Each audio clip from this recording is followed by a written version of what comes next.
Kesandung. Oh, enggak apa. Oh, ini ada tulisan. Depan saya ulangi lagi ya. Jadi pengenalan alat ya, pengenalan alat. Jadi alat ini adalah ada ada ya, terang ya. Ada ini deli ya. Kemudian ada meteran. Kemudian ada fetal doppler ya, ini ya. Nah, ini untuk mendeteksi denyut jantung ini ya. Sekarang begini, pemeriksaan Leopold dibagi menjadi 4. Jadi kita bagi 4. Leopold 1, 2, 3, 4 ya. Jadi kita mulai sebelum memeriksa seperti biasa kita selalu menyapa pasien, memperkenalkan diri dan dia kenalan dulu ya. Cara menyapa biasanya selamat pagi Bu, atau kalau Bali swastiastu, kalau Muslim assalamualaikum, apa namanya apa ya, selamat pagi aja mungkin ya, karena kita ketemu banyak pasien ya.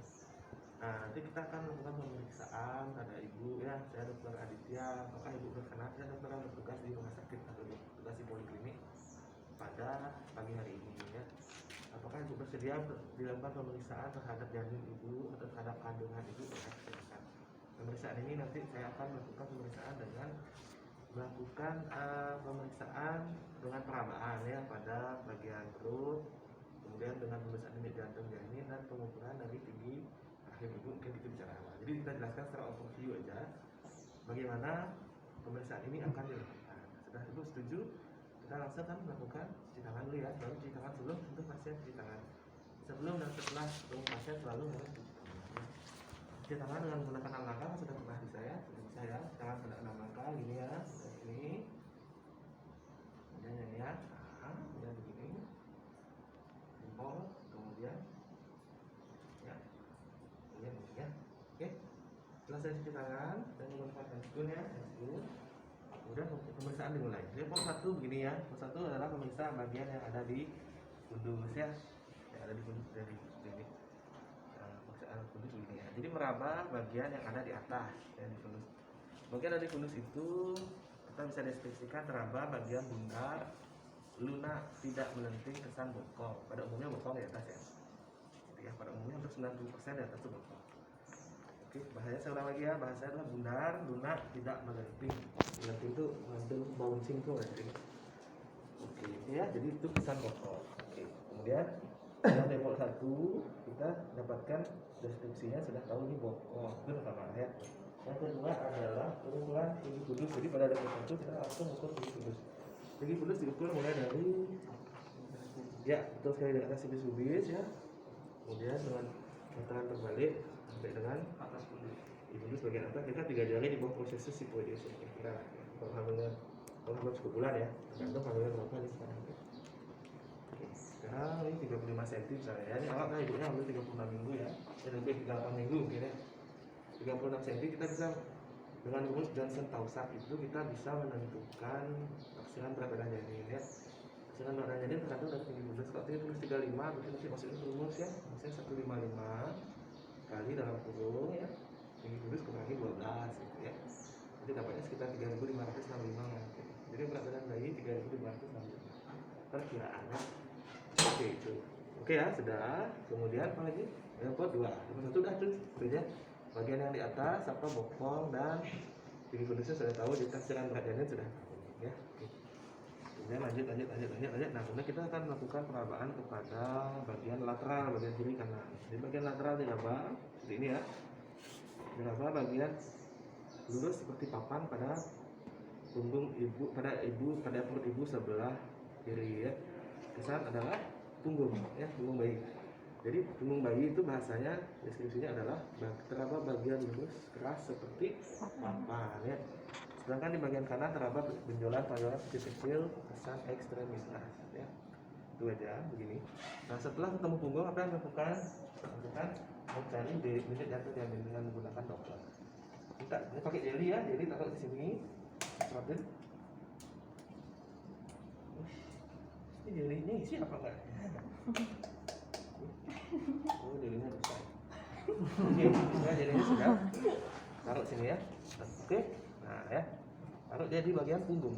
Misalnya kalau punggungnya di sebelah kanan ya di kanan. Punggung bayi kan bisa di kiri, dari kanan, dari atas. Sini kanan ya. Bunyi. Nah, denyut jantung janin sudah ketemu 140 kali misalnya sorry. 140 kali. Jadi pada limbo 2 yang ditentukan adalah satu di bagian lateral ada apa ya. Lateral kiri ada punggung, lateral kanan ada tonjolan kesan ekstremitas dan DJJ titik jantung ini. Atau total heartbeat. Ya. Oke, sudah ketemu, kemudian lepot 2 selesai. Lepot 3. Lepot 3 bagian tangan kiri mendorong pundus ke bawah, tangan kanan menggoyangkan kepala bayi. Apakah masih bisa digoyangkan atau tidak? Ya, nanti deskripsinya bisa digoyangkan, gitu ya. Kepala bayi bisa digoyangkan. Artinya kepala bayi belum masuk pintu atas panggul. Belum masuk pintu atas panggul ya. Ini orang goyang-goyang ya. Oke, itu aja itu level 3. Jadi level 3 tujuannya untuk mengetahui apa yang ada di bawah dan apakah bagian terbawah itu sudah masuk pintu atas panggul atau belum ya. Jadi level 3 ada 2 ya. Yang pertama adalah apa yang di bawah begini? Teraba bagian bulat keras melenting ya. Bulat keras melenting kesan kepala. Ya, sekali lagi ya. Level 3 teraba bagian keras bulat dan melenting kesan kepala. Dan belum masuk pintu atas panggul karena bisa digoyang. Kalau belum udah nggak bisa digoyang, kesan sudah masuk PAP ya. Pintu atas panggul. Oke, sudah ya. Nah, ya saya lupa nih, saya juga sudah lupa nih. Pada saat sebelum pemeriksaan, usap-usap tangan dulu, kaki ibu ditekuk gitu ya di awal ya untuk level 1 2 3. Kaki ibu ditekuk. Nah, sekarang level 4 kaki ibu diluruskan. Luruskan kakinya, Bu. Saya mulai melakukan pemeriksaan level 4 ya. Level 4 itu meraba seberapa jauh bagian terbawah janin masuk ke pintu atas panggul ya. Merabanya begini. Lihat ke perut ibu. Level 1 2 3 lihat ke wajah ibu ya. Begini. Oke. Setelah kita raba begini, ternyata tangan saya bisa saling bertemu, membentuk gambaran konvergen. Tangannya namanya konvergen ya. Kalau kepala janin belum masuk pintu atas panggul, berarti gambarannya bisa konvergen. Kalau sudah masuk, gambarnya divergen. Itu level 4. Jadi level 4 menilai konvergen atau divergen, dan satu lagi adalah perlimaan ya. Perlimaan adalah untuk secara kuantitatif menilai seberapa jauh kepala bayi ya pada hal kepala ya masuk ke pintu atas panggul. Pada manekin ini kepala bayi belum masuk sehingga perlimaannya begini. Jadi saya masih bisa meraba semua kepala bayi dengan 5 jari saya. Sehingga dari perlimaan kita deskripsikan 5/5. Pembilangnya 5, penyebutnya 5. Penyebut tidak pernah berubah, pembilang saja yang berubah. Semakin kepala bayi itu masuk, pembilangnya akan semakin kecil. Berarti begini, kalau kepalanya masuk lagi sedikit, oh ternyata cuma 3 jari saya aja nih yang bisa meraba kepala. Berarti perlimaannya adalah 3/5. Kalau kepala bayi sudah masuk semua, sudah mau lahir, di atas pintu atas panggul tidak ada lagi teraba kepala, sehingga perlimaannya adalah 0/5. Mudah ya, mungkin sudah jelas ya.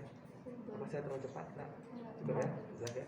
Nama pemeriksaannya perlimaan ada? Ya, itu namanya, itu deskripsi namanya. Deskripsi itu tetap masuk di level 4. Level 4 pemeriksaannya. Tapi yang kita deskripsikan di level 4 adalah apakah konvergen atau divergen dan perlimaan. Kalau pada manekin ini konvergen dan 5/5 gitu ya. Kan ceritanya di manekin ini dulu yang gini. Tapi kalau kalian saya pakai ini ya itu jawabannya. Berempat ya 5/5 dan konvergen. Karena dia belum masuk. Bukanya 36 minggu. Ini pundusnya nggak 35 sih. Ntar saya bikin 38. Oke ya, bagus. Sudah, saya udah jelas ya. Selesai sudah. Pemeriksaan info sudah selesai Bu. Pemeriksaan kandungan sudah selesai. Sekarang Ibu boleh duduk di meja periksa. Saya jelaskan, Ibu. Terima kasih sudah bersedia untuk diperiksa. Saat ini pemeriksaannya sudah selesai. Saya jelaskan ya. Kalau sudah selesai terus jelaskan. Jangan langsung sudah ulangnya. Jelaskan. Jadi sebelum menjelaskan cuci tangan dulu ya. Habis selesai cuci tangan, duduk, jelaskan. Bu, sudah selesai Bu ya. Jadi saat ini kondisi janin Ibu letaknya memanjang ya, atau kondisi janin posisi normal boleh bilang gitu ya. Kepalanya di bawah atau presentasinya presentasi kepala.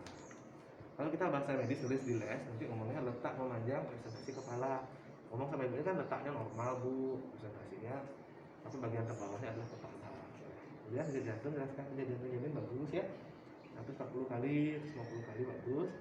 Kemudian saat ini usia kehamilan ibu misalnya 36 minggu ya, dengan berat janin perkiraannya adalah apa tadi misalnya, ya tergantung dari jenisnya ya.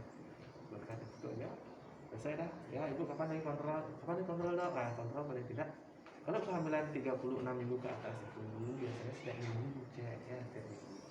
Dari 0 sampai 28 tiap bulan, 28 sampai 36 tiap 2 minggu, 36 ke atas tiap 1 minggu. Itu sih anjurannya dari WHO ya. Karena kan pasien juga senang kalau kontrol sering-sering. Menjelang persalinan kan semakin banyak komplikasi yang mungkin terjadi, jadi semakin aktif. Kontrol 1 minggu, minum vitamin yang wajib apa? Tablet besi dan kalsium. Itu anjuran kita pada saat ngomong ke pasien. Jadi udah selesai nih. Antara care di semester 3, seperti itu aja saya kira ya. Itu lengkap lah, nanti ya tentunya tambahkan dengan intensi tinggi. Kan pernah baca tuh 7T ya, 7T ADKN itu 7T timbang, tensi, ya, tablet besi, kemudian pembicaraan, pemeriksaan lab itu nanti lain lagi. Nah, saat ini kita belajar pemeriksaan fisik. Gimana? Oke? Enggak. Enggak tangan tadi. Ya nggak apa-apa. Kalau ada mau tanya silakan ya. Itu selesai. Oh gitu aja.